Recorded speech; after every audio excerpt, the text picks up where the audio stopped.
नमस्कार दोस्तों, आप सभी का हमारे YouTube चैनल पे स्वागत है। एकादशी व्रत के महत्व के बारे में तो सभी लोग जानते होंगे, लेकिन एकादशी व्रत की शुरुआत कैसे हुई, इसके पीछे एक कथा है। इसे उत्पन्ना एकादशी के रूप में मनाते हैं। मार्गश मास के कृष्ण पक्ष की एकादशी को उत्पन्ना एकादशी के रूप में मनाते हैं।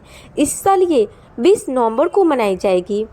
एकादशी एक देवी थी जिनका जन्म भगवान विष्णु से हुआ था। एकादशी मार्गश मास की कृष्ण एकादशी को प्रकट हुई, जिनके कारण इस एकादशी का नाम उत्पन्ना एकादशी पड़ा। स्वयं श्री कृष्ण ने युधिष्ठिर को एकादशी माता के जन्म की कथा सुनाई।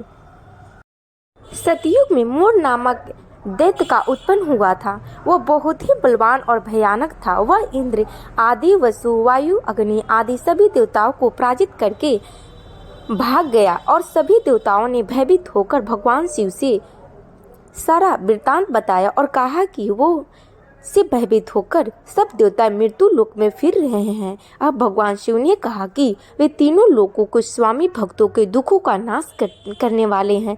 भगवान विष्णु की शरण में जाए, वहीं उनके दुखों का दूर कर सकते हैं। ऐसे वचन सुनकर सभी देवताओं क्षीर सागर में पहुँचे। वहाँ भगवान को शयन करते देखा। हाथ जोड़कर उनके स्तुति करने लगे कि वो उनकी रक्षा करे। दैत्यों सभी भयभीत होकर ये सब उनकी शरण में आए। वह इस संसार का करता है, माता पिता उत्पत्ति पालन करता और संहार पितामह ब्रह्मा, सूर्य, चंद्र, अग्नि और सामग्री वाले हैं। सबके होम यज्ञ कर्म करता, यज्ञमान आहुति भक्ति भी वही है। दैत्यों ने उनके जीतकर स्वर्ग से भ्रष्ट कर दिया और वह सब देवता इधर उधर भागे फिर रहे थे। वह उन दैत्यों से उनकी रक्षा करे।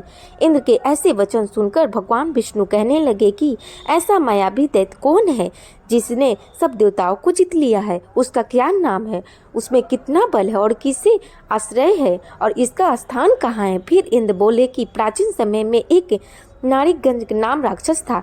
उसके महापराक्रमी और लोक विख्यात मूर नामक पर एक देवताओं का स्वर्ग से निकलकर वहां अपना अधिकार जमा लिया है। अभी सबके स्थान पर अधिकार कर लिया है। सूर्य बनकर स्वयं ही प्रकाश करता है। वे कहते हैं कि उस दुष्ट को कहाँ की देवताओं से शीघ्र ही उसका संहार करे, वह चंद्रावती नगरी जाए। इस प्रकार कहकर भगवान सहित सभी देवताओं ने चंद्रावती नगरी की ओर प्रस्थान किया। उसकी भयानक गर्जना सुनकर सभी देवता डर के मारे चारों दिशाओं में भागने लगे। जब स्वयं भगवान रणभूमि में आए तो दैत्य उन पर भी अस्त्र शस्त्र आयुध लेकर दौड़े। भगवान ने उन्हें सर्प के समान अपने बाणों से बांधा डाला। बहुत से दैत्य मारे गए, केवल मूर बचा रहा। वह अभी विचल भाव से भगवान के साथ युद्ध करता। दोनों के बीच महायुद्ध हुआ। 10,000 वर्ष तक उनका युद्ध चलता रहा, किंतु मूर नहीं मारा।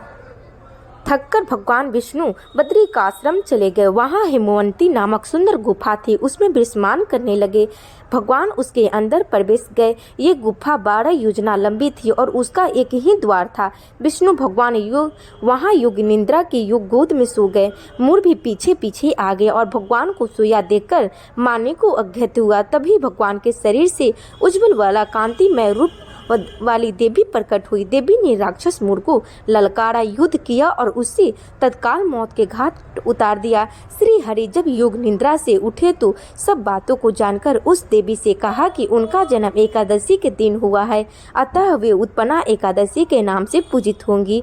जिस दिन वह प्रकट हुई थी वह मार्गश मास की एकादशी का दिन था। तो दोस्तों, इसलिए इस दिन पे उत्पन्ना एकादशी मनाई जाती है। उम्मीद करती हूँ कि ये कहानी आपको पसंद आई होगी।